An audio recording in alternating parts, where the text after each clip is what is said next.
আজ আমি তোমাদের সঙ্গে শেয়ার করতে চলেছি সোয়া পনির বা টোফুর রেসিপি। তার জন্য প্রথমে নিয়ে নেবো সয়াবিন। এগুলো ভালো করে ধুয়ে নিয়ে জল দিয়ে ভিজতে দিয়ে দেবো 5 থেকে 6 ঘন্টার জন্য। তারপর এর গায়ে যে খোসাগুলো থাকে সেগুলো ফেলে দিয়ে এটা বেটে নেব।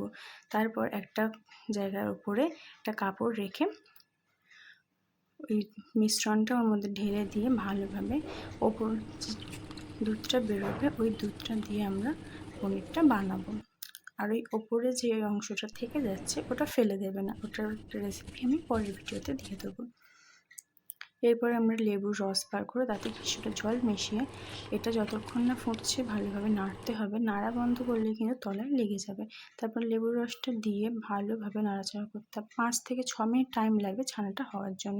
তারপর এটাকে একটা কাপড়ে ঢেলে নিয়ে কোনো ভারী জায়গাতে ভারী জিনিস চাপা দিয়ে দিই। তারপর 3 থেকে 4 ঘন্টা ওয়েট হওয়ার পরে তৈরি হয়ে যাবে।